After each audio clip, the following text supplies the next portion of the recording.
Alors je prends quelques minutes qui devraient être pour le coordonnateur. Et je vais profiter de vous saluer encore de plus, de vous remercier encore de plus, de célébrer encore votre considération en notre modeste personne. Amen. Que le Seigneur qui vous a appelé, qui vous a établi, qui vous a choisi, qui vous a mis à part, vous bénisse pleinement. Amen, amen. J'entends ici une personne qui me dit souvent une phrase: que l'Éternel te soit favorable. Il est parmi nous, il s'agit du prophète Cyril Gobessa. Nous acclamons Dieu pour sa présence. C'est sa phrase préférée, il dit que Dieu te soit favorable. Et merci au prophète Evrad qui est parmi nous. Merci encore à l'apôtre Moïse Ibarra, un grand frère qui nous accompagne tant d'années, vous ne pouvez pas imaginer, alors que nous étions méconnus des hommes, il avait un regard sur nous. Et quand Dieu nous a appelés, un jour il me dira: je ne suis pas surpris que tu te retrouves dans l'apostolat. Amen. On acclame Dieu pour tous ces cœurs que Dieu nous a donnés. Merci aux hommes de Dieu qui sont là. Merci. Je vois un ami, un frère de la marche de la foi, alors que tous étions intercesseurs. Aujourd'hui, on est tous ministres. Le pasteur Frédieu, merci d'être là. Un frère de l'intercession. Et aujourd'hui aussi, Dieu l'a appelé, il conduit une œuvre. Nous célébrons Dieu. Je tiens encore à remercier la vie de notre Père, la vie de ce grand esprit, le prophète Jules Gama. Est-ce qu'on peut célébrer Dieu encore pour la vie du prophète Jules Gama?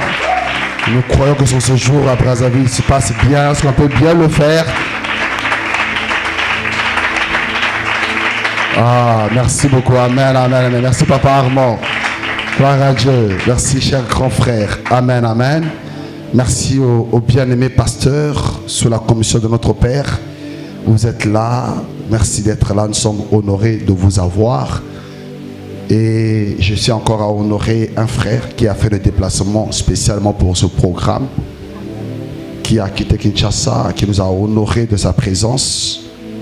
Et c'est pas comment nous appelons le ministre, le pasteur Dieudonné Fundu. Nous acclamons Dieu pour ta vie. Merci cher frère. Tellement qu'il croit en nous. Je ne sais pas si c'est la dernière fille, mais je ne prophétise pas. Mais la dernière fille, elle porte des noms d'éclore. Amen, amen.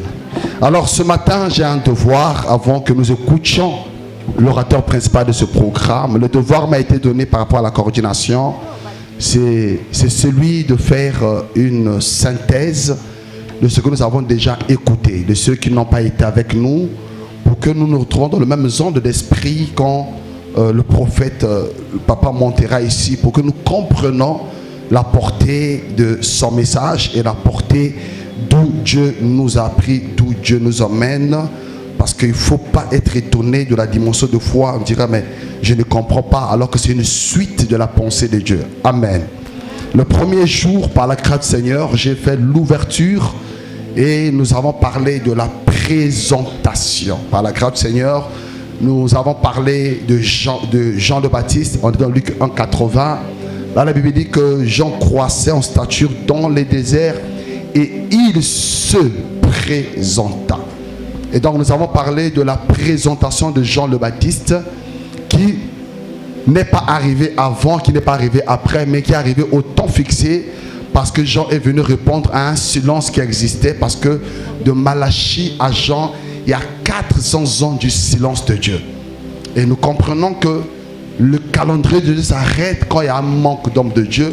Le calendrier de Dieu se renouvelle quand il trouve quelqu'un qu'il va envoyer. Amen.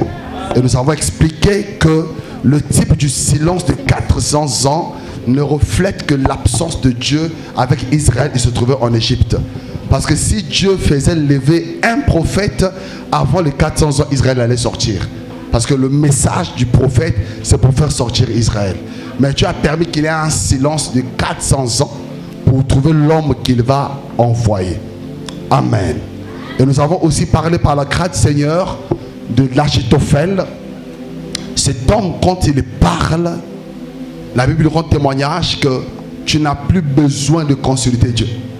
Et David n'avait pas affaire à Absalom. David ne craignait pas l'armée d'Absalom. David ne craignait pas les stratégies de guerre d'Absalom. Mais David craignait la sagesse de Achitophel envers son fils Absalom. Voilà pourquoi il va prendre les sacrificateurs de tout entier et un conseiller pour aller contrecarrer. Parce que nous avons compris ce que dans la victoire des batailles, ce n'est pas les armes, mais c'est d'abord une bataille spirituelle, c'est-à-dire la pensée et la connaissance. Et donc nous étions là, nous avons parlé du frère Paul. Quand il parlait, Agrippa dira, j'ai peur que je sois persuadé. Et nous avons compris que nous ne sommes pas appelés à convaincre, mais nous sommes appelés à persuader, à emmener les gens à comprendre, accepter et de changer leur vie. Alléluia. Et donc nous avons parlé de cela, de la taille qu'on doit avoir quand on se lève pour parler. Vous devez comprendre qu'il est possible que nous parlions et il y a quelqu'un qui est dans la foule qui maîtrise mieux la chose que nous. Mais la différence sera sur l'esprit qui accompagne le message que nous donnons. On peut dire les mêmes choses, mais pas avec la même portée de l'esprit. Et donc l'important n'est pas de dire les choses. On peut parler de la repentance, mais il y a quelqu'un qui dira les mêmes mots, mais les gens pleurent. Parce que dans son esprit, Dieu l'a investi du message de la repentance. Toi, tu le dirais, les gens sont même en train de rire dans la salle. Mais celui qui porte ça, dès qu'il parlera, le cœur va s'incliner. Donc nous avons dit par la grâce du Seigneur, il n'est pas seulement question de parler, mais il est aussi question d'avoir l'esprit qui accompagne cela. Et nous avons écouté la sagesse, le prophète le premier jour, qui nous a parlé alors de la stature en touchant le point de la voix de Dieu. Il avait pris Genèse 36:5, là où Dieu rappelait à Isaac que son père Abraham a marché sur les voies, les lois, les instructions. Et il nous a fait comprendre que la taille n'est que la conséquence de ce que nous avons écouté de Dieu. Si tu n'as pas écouté de Dieu, tu n'auras pas la taille à parler devant les gens. Tu n'as pas écouté Dieu, les gens ne te suivront pas. Tu auras des gens, des fanatiques, mais que tu ne pourras pas impacter parce que les gens viennent pour que nous l'impactons de ce que nous avons reçu de la part de Dieu. Et le bel exemple qu'il nous a donné, qui nous a fait tous troubler, il a dit, un fils ne peut pas prendre à son père la langue maternelle, mais cependant le père doit accepter, le fils peut apprendre la langue officielle. Donc il a la langue maternelle, il a la langue officielle. Or le fondement de l'éducation, c'est la langue officielle. Le fondement de l'esprit qui fait une vie, c'est la langue plutôt maternelle. La langue maternelle, le dialecte. Voilà pourquoi le roi Nabuchodonosor, il a dit, enseignez-leur la langue. Il voulait changer la culture qu'ils avaient de juifs en venant en Babylone. Il dit, faites-leur qu'ils connaissent notre langue.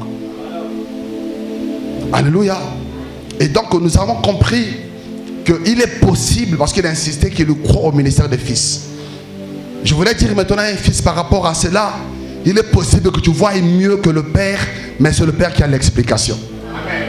Tu peux être sur les épaules du père, tu vois loin, mais c'est le père qui aura l'explication. Ils sont partis en Canaan, ils ont vu Canaan. Moïse n'est jamais arrivé en Canaan, mais les répartitions dépendaient de Canaan. Ce que tu as vu, c'est le Père qui a l'explication. Alléluia. Alléluia. Je voulais dire à un fils, la révélation que tu as eue là, son interprétation, c'est le Père. Aucune révélation ne peut te éloigner du Père. La révélation doit te ramener vers le Père pour qu'il t'interprète ton avenir et ton devenir. Et ce que nous avons compris le premier jour, c'était formidable. Et ceux qui n'étaient pas là, nous pouvons déjà contenter ce qu'on a reçu le premier jour. C'est que le Fils, on a nous appris que le Père doit croire au Fils. Parce que tu as engendré pour que l'enfant croisse. Si l'enfant ne croit pas, ça inquiète. Et quand l'enfant croit, tu dois accepter moi un acolyte. Et s'il faut l'accompagner parce qu'il a grandi, tu l'accompagnes parce qu'il a grandi. Sinon vous aurez deux papas qui auront des barbes dans la même maison. Parce que le fils aura la même voix que le père. Un bon fils parlera comme son père. Et quand il va appeler ses frères, il va appeler papa, alors c'est le fils qui appelle. Alléluia. Donc qu'est-ce qu'il faut faire? Il faut, quand tu accompagnes l'enfant puis la taille, c'est de le disposer d'autres conditions. Afin qu'il ne soit pas un problème dans le ministère. Ce qu'on a compris le premier jour. Alléluia. Et hier, le docteur nous a emmenés dans une dimension que nous bénissons Dieu. Si on peut clamer Dieu pour la vie du docteur, encore. Dans la synthèse, je dis simplement que le docteur nous a parlé que la stature est un habit que l'homme a perdu à l'Éden, parce que Dieu ne peut pas créer un homme imparfait. L'homme crée la perfection. Donc Adam était à l'image et à la ressemblance de Dieu. C'était l'habit que Dieu l'avait donné. Et quand le péché est venu, l'homme a perdu la stature. Et le travail de Dieu, parce qu'il a donné une écriture que Dieu est appelé sauveur. Et le travail de Dieu était de racheter cet homme-là qui était tombé, de lui redonner l'habit. Et il nous a donné une écriture dans le livre d'Exode qui dit que si tu prends l'habit de ton prochain, il faut le remettre avant le coucher du soleil. C'est-à-dire, nous comprenons ce qu'Adam a perdu l'habit le matin. Et Dieu a marché pour remettre l'habit le soir. Alléluia. Donc le soleil qui sort du carnage, il se déplace avant son coucher pour revêtir l'homme qui était sorti de l'Éden. Alléluia. La marche du docteur était, vous comprenez que le docteur c'est le livre de nombre. Or dans le nombre il y a le complément et il y a lever le corps. Dans le nombre il y a le dénombrement, il y a le nombre. En fait il y a la classification. Et donc hier il nous a classé comment l'habit était perdu, comment l'habit était retrouvé. Mais ce que j'ai aimé, parce qu'il avait un problème de temps, il a touché Aaron, à qui Dieu a revêtu. Et je respecte ce qu'il a dit, parce que si Aaron garde l'habit, il ne mourra pas. Ce qui donne la vie, qui conserve la vie, quel que soit le temps de la mort étant arrivé, si Aaron garde l'habit du sacrificateur, qui était l'image de la stature, de l'image de Dieu qu'il lui a donné, tant qu'il portera cet habit, il ne mourra pas. Maintenant, comme hier on nous a prêché, il faut qu'il enlève cet habit, qu'il donne à son fils qui aura la même taille que lui. Or, vous allez vous rappeler que le fils prodigue était parti sans la robe du père. Le fils prodigue est sorti de la maison, il avait pris son héritage mais sans la robe du père. C'est que le père gardait la robe pour le retour du fils. Et la robe avait la taille du fils. Mais pourtant la robe était dans la chambre du père. Donc nous avons compris que Aaron doit d'abord mourir. Or Aaron c'est le souverain sacrificateur. Jésus-Christ est le souverain sacrificateur. Il doit mourir pour que nous prenions son habit. Et le frère Paul sera d'accord et dira: revêtez-vous de Christ. Et donc, hier on nous a dit la stature est parmi nous, la stature est notre partage, mais cependant il y a le problème de la manifestation. Or pour ceux qui doivent être manifestés, on nous a parlé de l'humilité. Que Dieu bénisse l'homme de Dieu. Donc hier, on nous a fait comprendre que nous venons à l'église par l'enseignement pour être revêtus de la stature. Donc celui qui n'a pas écouté l'évangile véritable, il est nu. Il n'est pas habillé selon Dieu. Alléluia. Parce que l'église d'Apocalypse avait des habits, mais ils étaient nus devant Dieu. Donc il est possible d'être nu devant Dieu. Et Dieu doit nous revêtir. Et doit nous revêtir de la robe blanche qui ne se tache jamais. Je suis en train de croire que dans l'assemblée des saints, il n'y a que de robes blanches. Et donc le frère Branham doit comprendre que la femme et l'homme portent la robe pour Dieu. Il n'est pas question du pantalon ni de la veste. Parce que Dieu ne veut pas porter la veste. Dieu nous donne que quoi? La robe. Parce que lui-même il porte la robe qui couvre tous les temples. Dieu ne connaît pas la veste et le tunique. Dieu ne connaît que la robe. Donc si tu me vois en robe dans la vision, c'est le plan de Dieu. Comment on a payé d'état? Nous avons la tisinga tenue. C'est la robe. Alléluia. Et hier, donc, le prophète, notre père est revenu alors. Il nous a parlé de quelque chose de très important. Il nous a parlé, la question qui a été posée, la première, qui a déjà vu Dieu? Et tous, on avait changé de mine. Elle a dit, ah, question, yo. qui donnera la réponse. Il a insisté 4 fois. Qui a déjà vu? On est des hommes de Dieu ici. Pour ça, j'avais vu en vision. J'avais vu cela. Mais la question a trouvé tout son sens quand il nous a donné les Écritures. Que le Fils est venu révéler le Dieu qui a été caché. Et on nous a dit simplement, ne prêchons pas ce que nous n'avons pas expérimenté. Nous pouvons que donner ce que nous avons reçu parce qu'on ne donne que ce qu'on a. Si tu prêches tes enfants ce que tu n'as pas reçu, c'est que tu es faux avec toi-même. C'est vrai que tous les pères sont intelligents. Bon, moi je ne dis pas ça à mes enfants parce que tous les pères sont premiers de la classe. Mais moi je ne dis pas ça à la maison. Moi je n'ai jamais été premier de la classe. Mais j'ai un fils qui est toujours premier de la classe. Ça n'enlève pas que je sois père. Non, moi j'étais toujours premier. La Zaka premier été. Jamais n'a comme premier été. N'a comme 7 ou 8 par hasard. Ça n'enlève pas que je sois le père de mes enfants qui sont les premiers. Donc prêche ce que tu as expérimenté. Prêche ce que tu as reçu de Dieu. Et quand tu le donneras, ça transformera la vie parce que toi-même tu as été transformé par ça. Donc hier, on nous a ramené à prendre conscience. L'église du Congo, nous avons un problème parce qu'on ne sait pas se mettre en cause en tant que leader. Il a pris son propre exemple, se disant, je ne me vois jamais meilleur. Chaque fois je me pose la question sur ce que je fais, est-ce que j'ai encore l'approbation de Dieu? Fais attention. Fais attention aux célébrations. J'aime le frère Paul, bien qu'on le célèbre, il dit attention, je ne suis pas le Dieu Jupiter. Attention, ne me célébrez pas, célébrez l'agneau. Et c'est là qu'il a touché. Il y a un cœur agneau que vous devrez sacrifier. Et donc, celui qui a le corps de l'agneau doit le sacrifier. Bon, le mot là, je ne sais pas vraiment le dire, c'est un langage prophétique, comprenez-moi. C'est un apôtre qui essaie d'adapter le langage prophétique. Alléluia. Je disais que c'est un apôtre qui essaie d'adapter le langage prophétique. Donc je dirais le mot par rapport au mandat qui m'est donné en interprétant un prophète. Donc hier nous étions suffisamment enrichis pour prendre conscience de la responsabilité que nous avions. Dire encore, permettez le mot que je vais utiliser, c'est savoir que nous avons la confiance de Dieu sur le troupeau qu'il nous a donné.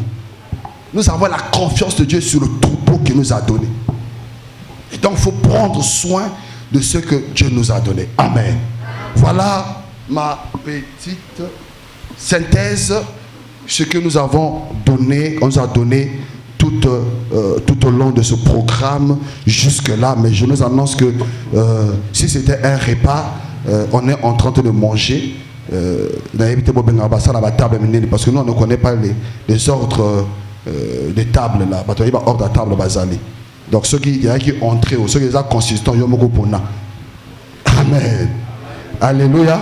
Alors par la grâce du Seigneur, permettez que nous lisions une écriture. Prenons Éphésiens 4, 8 et 13. Parce que nous voulons écouter le Père encore ce matin. Éphésiens 4. Nous connaissons cela. 8. Éphésiens 4, 8 et le verset 13. Sinon verset 14, le plus important. Nous lisons au nom de Jésus-Christ. Amen. Est-ce que pour honorer la parole de Dieu, je vous en prie, si on pourra s'élever. C'est pourquoi il est dit, étant monté dans les hauteurs, il a emmené des captifs et il a fait des dons aux hommes. Le verset 13e, je lis au nom de Jésus-Christ. Bon, je prends 14 pour gagner le temps. Ainsi, non, 13. Jusqu'à ce que nous soyons tous parvenus à l'unité de la foi et de la connaissance du Fils de Dieu, à l'état d'homme fait, à la mesure de la stature parfaite de Christ. Amen. On peut s'asseoir, que Dieu bénisse sa parole.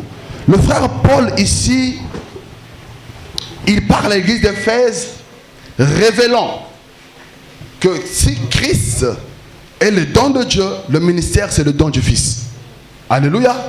Christ est le don de Dieu d'après Jean 3 verset 16, car Dieu a tant aimé qu'il a donné don aux hommes. C'est le Fils Christ. Cependant Christ aussi a donné don aux hommes qui sont les Éphésiens 4. Et le verset 4, la Bible dit qu'il est allé, il a pris dans l'inférieur, il est monté avec eux dans les hauteurs. Je voulais faire comprendre à un ministre de Dieu que tu n'es pas d'abord terrestre, tu as été pris de la terre, monté en haut, le ciel, on t'a d'abord formaté pour que tu reçoives le ciel du ciel, que tu remettes à la terre. Si Dieu a traîné avec Israël dans le désert, il a voulu le formater pour enlever l'Égypte en eux. Donc si Dieu voulait t'appeler sur la terre pour les choses de la terre, sur la terre il t'établissait déjà.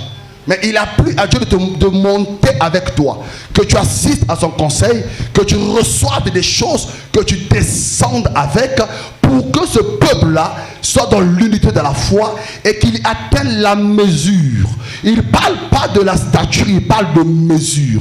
C'est-à-dire, Paul sait, il y a une stature parfaite, mais il y a une mesure qui va avec. D'où nous disons que la stature, elle est dimensionnelle. Alléluia. La stature, elle est dimensionnelle dans le mode opératoire.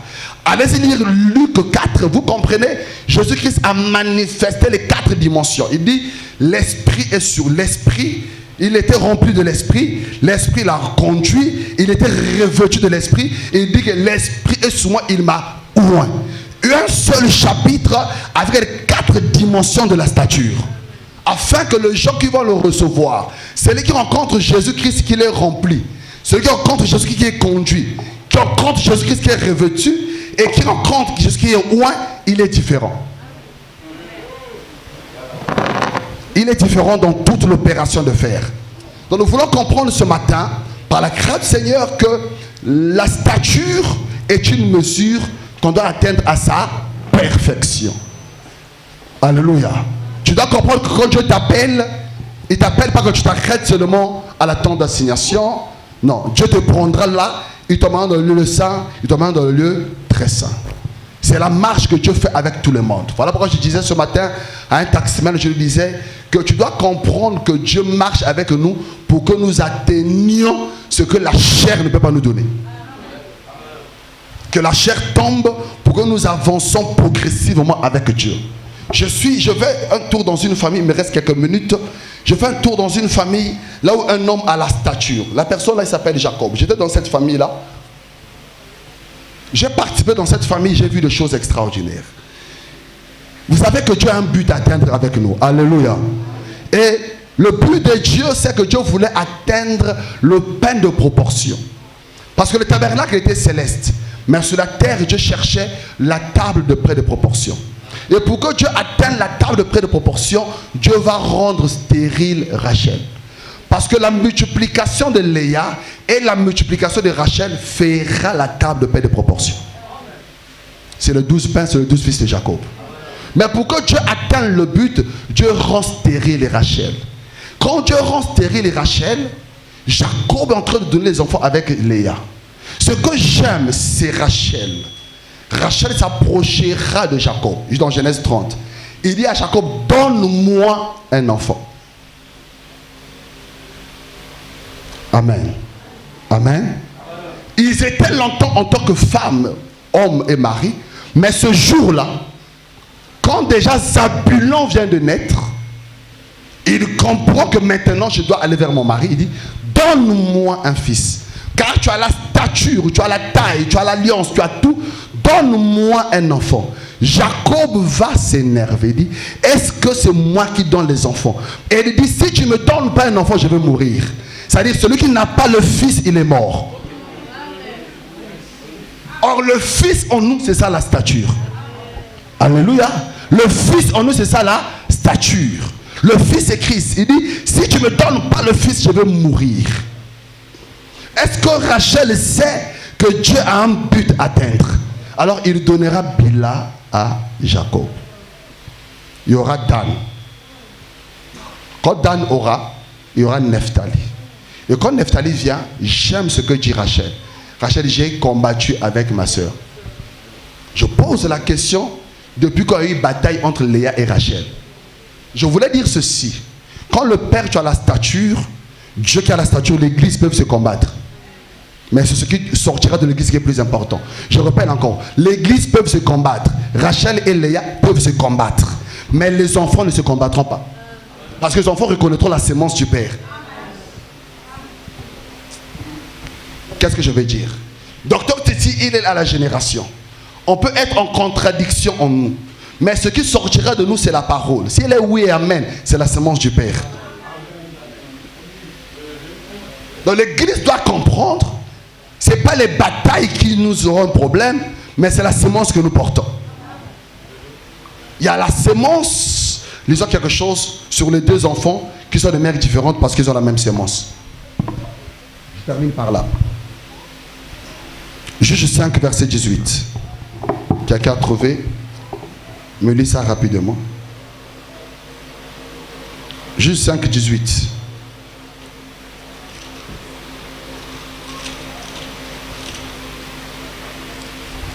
Il me reste 5 minutes. Juge 5, 18. Amen.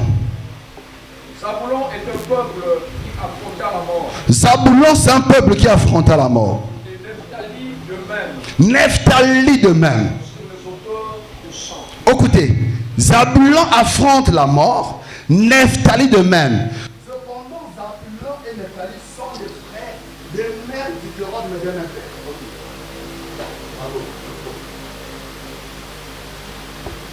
Ok.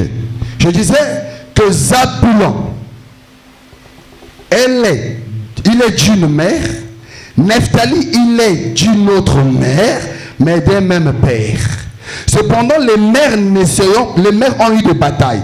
Rachel, pas de bataille qu'il a vaincues quand Nephtali est né. Il dit que j'ai vaincu ma soeur avec qui j'ai combattu. Zabulon est le témoignage que mon mari s'attachera à moi. Les mamans ont des différences, mais les noms des fils les rapprochent. Zabulon est né, il dit que cette fois-ci mon mari s'attachera à moi parce que j'ai vaincu, j'ai pu avoir le cœur de mon mari. Ça c'est Zabulon. Maintenant Naphtali qui est né, on dit que celui-là c'est mon fils parce que j'ai vaincu ma soeur. C'est-à-dire quand tu as Zabulon, tu as le père qui vient vers toi. Quand tu as Nephtali, tu as la victoire qui marche avec toi. Ainsi donc, la stature, c'est avoir Zabulon et Nephtali en toi, afin de vaincre la mort.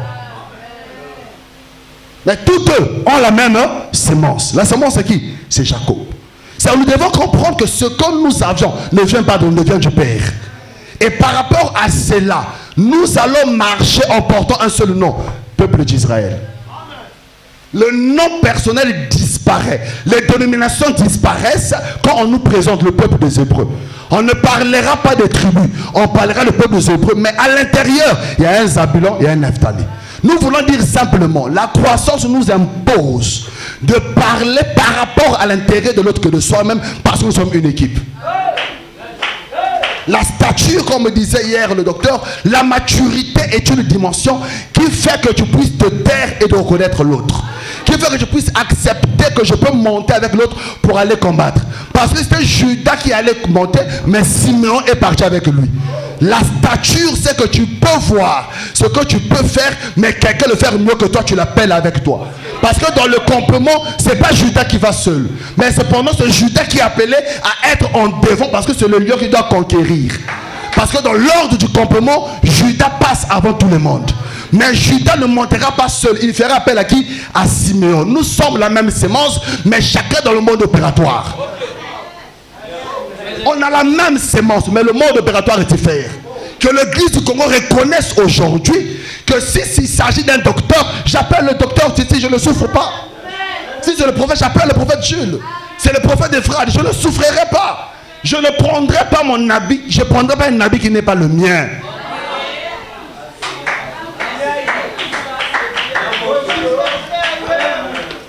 Tu m'appelleras, je viendrai, je poserai la question.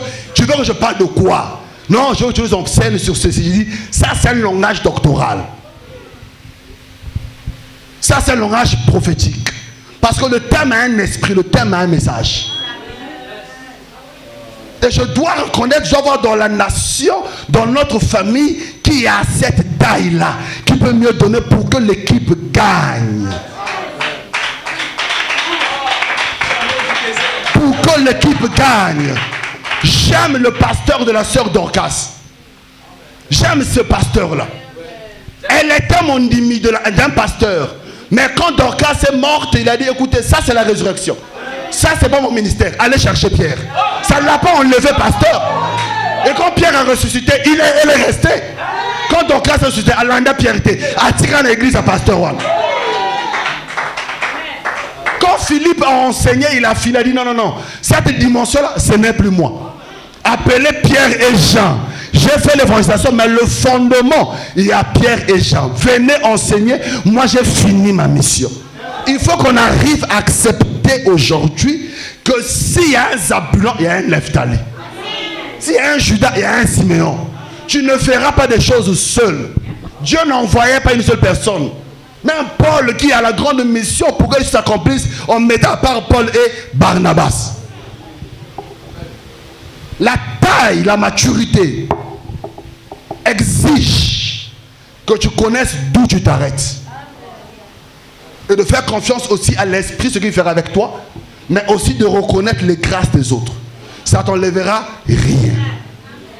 Au contraire, ça montrerait que tu as la stature.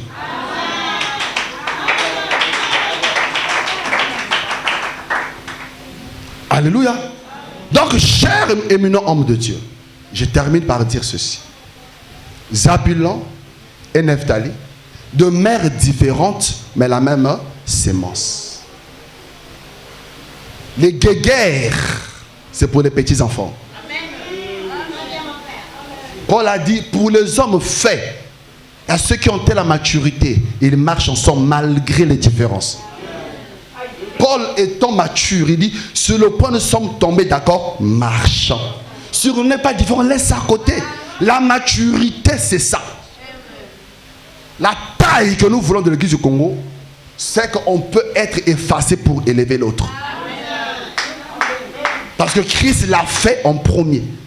Il s'est effacé pour nous élever. Christ n'a pas été diminué seulement pour lui-même. Il était diminué pour que le Père nous accepte. Il s'est réduit pour que nous rentrons dans sa statue devant le Père. Que le Seigneur nous bénisse. Que le Seigneur bénisse l'église du Congo. Que le Seigneur suscite une armée. Qui sait reconnaître des armées terrestres, il y a des armées de navigation, il y a des armées aériennes, mais c'est toute l'armée nationale. C'est-à-dire, dans l'église du Congo, nous avons des guerriers des terres, nous avons des guerriers des eaux, nous avons des guerriers des airs.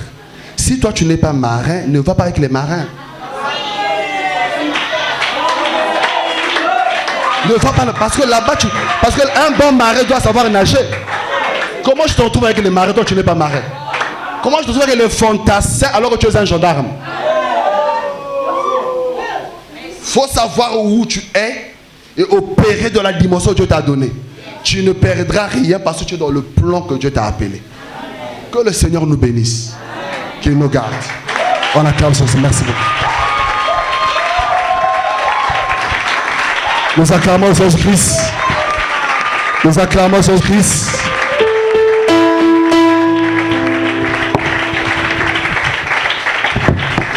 Que cette armée se lève dans cette nation.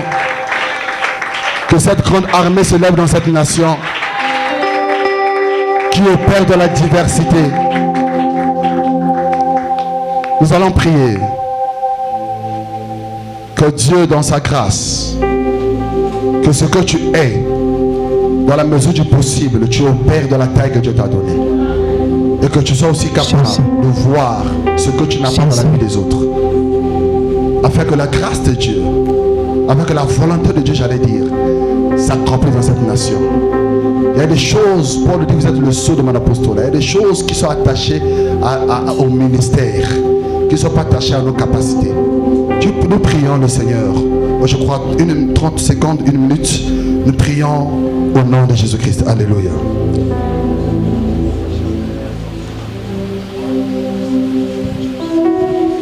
Seigneur, nous nous abandonnons à toi. Encore, nous sommes confiants de ce que tu es capable de faire avec nous. Nous sommes une grande armée. Nous avons une seule sémence. On peut avoir plusieurs églises. C'est toi qui es le véritable Jacob. Je peux être Zabulon, quelqu'un de Nephtali, d'autres un Judas, mais nous sommes fils d'une armée. Garde-nous fidèles à toi. Nous voudrions nous lever comme une armée afin, Yahweh, de toucher les nations. Car tu nous as appelés pour les nations. Nous donnons gloire et louange pour cette huile qui descend ici, qui influence le reste. Au nom de Jésus-Christ de Nazareth. Gloire et louange à toi. Entrons avec ces prières et disons Amen. Nous acclamons Seigneur, j'appelle le coordinateur, l'évangile d'Alice Kanongo.